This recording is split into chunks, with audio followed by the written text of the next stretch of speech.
L'Afrique bouge et même si l'habitude est prise d'évoquer le continent noir à travers des fléaux ou des guerres, il ne faut pas oublier pour autant les nombreuses démocraties qui renaissent après de longues périodes de dictature. On connaît l'exemple du Bénin, voici celui du Congo, tout récent. Depuis quelques semaines à Brazzaville, le changement est radical. Mais avant d'évoquer cette transition démocratique, je vous propose de rappeler l'histoire du Congo, ce pays qui fut une colonie, mais aussi un royaume.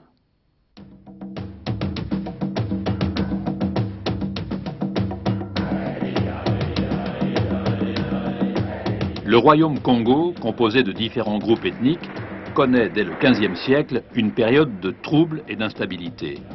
L'arrivée des Européens, avec en premier lieu les Portugais, marque le début de l'esclavagisme et d'une importante traite négrière. Privé d'une partie de sa population, le royaume s'affaiblit. Le roi Makoko est contraint de signer un traité de protectorat avec Savorgnan de Brazza, explorateur au service de la France. 4 ans plus tard, en 1885, à la conférence de Berlin, la mainmise française sur le territoire est confirmée. Commence alors une longue période de colonisation. L'organisation administrative du Congo français se met en place progressivement au début du XXe siècle.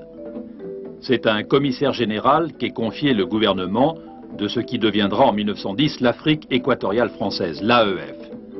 L'exploitation de la majorité des terres est confiée à différentes compagnies concessionnaires. Rapidement, les dirigeants de ces sociétés commettent des abus. Ils cherchent à tirer le maximum de profit des ressources naturelles du pays. Le caoutchouc et l'ivoire font l'objet de nombreuses convoitises. Mais face aux abus des colons, les populations locales remettent en cause le régime de l'indigénat, de la colonisation. Ici et là, des signes d'exaspération apparaissent. Dans les villages, on se réunit, on en discute. C'est surtout entre les deux guerres que la France se préoccupe du sort de sa colonie. La métropole s'attache alors à promouvoir la santé et l'éducation sur le modèle français, en envoyant sur place du personnel qualifié, enseignants, médecins, infirmières. C'est aussi l'époque de la construction de nouvelles routes. Celles-ci facilitent l'écoulement de la production de la brousse. Puis les colons entreprennent la construction du chemin de fer Congo-Océan. Le but, faciliter le transport des ressources naturelles du nord au sud, de Brazzaville à Pointe-Noire. Il faut 13 ans pour construire cette œuvre. Des travaux pénibles, puisque c'est au prix de milliers de vies, celles entre autres d'Africains déportés, que s'achève la construction. Désormais, il ne faut plus 40 jours, mais 40 heures pour relier le nord au sud. Depuis l'actuelle Centrafrique jusqu'à l'actuelle ville de Brazzaville, le fleuve Congo était navigable. Mais à partir de Brazzaville, le fleuve n'est plus navigable. Mais à un moment donné, il a fallu faire un chemin de fer. De Brazzaville, donc, jusqu'à Pointe-Noire. D'où le nom d'ailleurs, Congo-Océan. Congo étant le fleuve, non pas le pays. Le fleuve Congo jusqu'à l'océan Atlantique. Qu'est-ce qu'on a fait? On a fait venir des gens du Cameroun et même du Tchad. Imaginez, des Tchadiens du nord du Tchad. Seuls les Toubons étaient chefs parce qu'ils sont nomades. Mais des Tchadiens. Non seulement des gens de la savane, mais également des gens du désert, qu'on a fait venir en pleine forêt vierge pour le faire travailler sur le chemin de fer. Mais ils sont morts de quoi? De dépression nerveuse, de pneumonie, de tuberculose, de lèpre, de paludisme, de dysenterie. Ils sont morts également parce qu'ils ont dû affronter des bêtes qu'ils ne connaissaient pas chez eux, des serpents qu'ils ne connaissaient pas. Ils ont affronté surtout également un climat qu'ils ne connaissaient pas. Imaginez un lapon venant en Méditerranée, c'est quelque chose quand même. Donc tout ça, ça a fait une sorte de, je ne dirais pas un massacre, mais une tragédie de l'histoire de la colonisation en Afrique.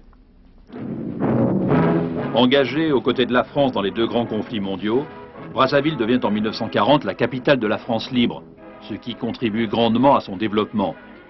C'est dans cette même ville que se réunit en 1944, autour de Charles de Gaulle, la conférence de Brazzaville. Et où donc cette conférence devait-elle se réunir, sinon ici, à Brazzaville, qui fut pendant de cruelles années littéralement le refuge de notre honneur. Cette conférence marque le premier pas important dans l'émancipation des peuples d'Afrique, le premier pas vers l'indépendance. D'ailleurs, dès cette époque, la France adopte une série de réformes qui visent à conduire par étapes les territoires coloniaux à une autonomie totale.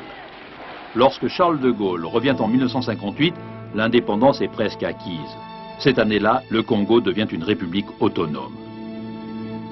2 ans plus tard, le 15 août 1960, l'abbé Fulbert Youlou, chef du gouvernement, accompagné d'André Malraux, signe l'indépendance de son pays. Il devient alors le premier président de la jeune République congolaise.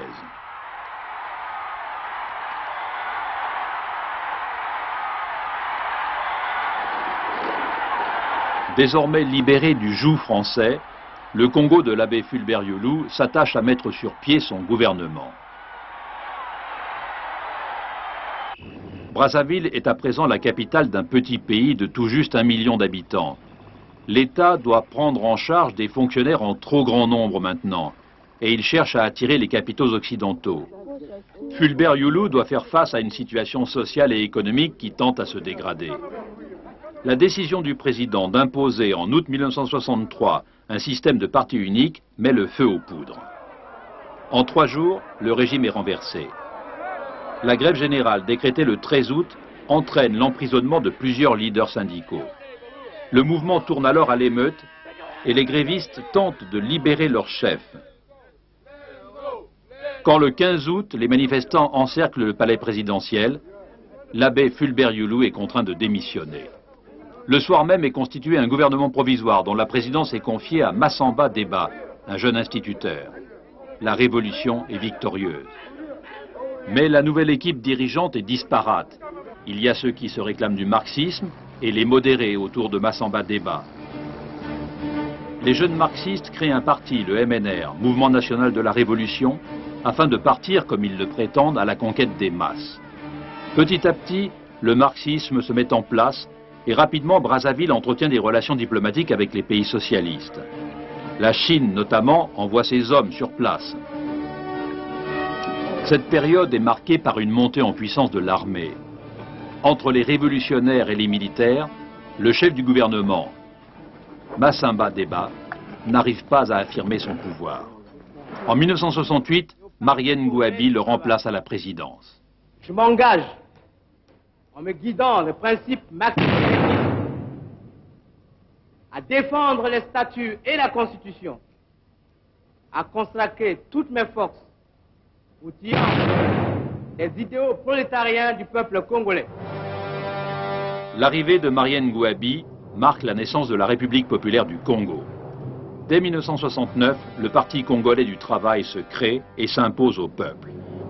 Le nouveau gouvernement s'attache alors à propager l'idéologie marxiste-léniniste, une propagande réalisée tant par le biais de la radio que par les déplacements réguliers de l'équipe dirigeante. Ici, dans un village du Nord, on tente de fidéliser les nouveaux convertis. Chaque minute, quand vous travaillez, pensez à la révolution. Quand vous étudiez, pensez à la révolution. Même quand vous mangez, même quand vous buvez. Tout pour le peuple! Tout pour le peuple! Prêt pour mourir! Prêt pour mourir! L'assassinat de Ngouabi en 1977 porte Joachim Opango à la présidence. Avec lui, ce sont les militaires qui gardent le pouvoir. Opango, à la tête d'un pays dont la situation économique et financière est catastrophique, n'aura pas le temps d'améliorer les choses.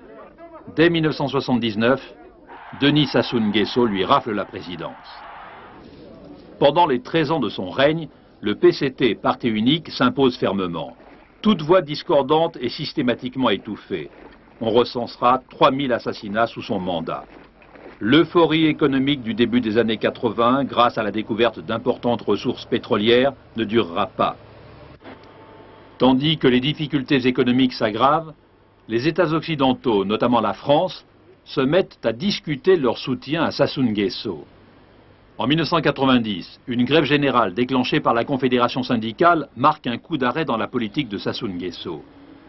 Devant le mécontentement populaire, Nguesso est contraint d'instaurer le multipartisme et de convoquer dans ce but une conférence nationale. Le Congo pense ainsi s'ouvrir à la démocratie.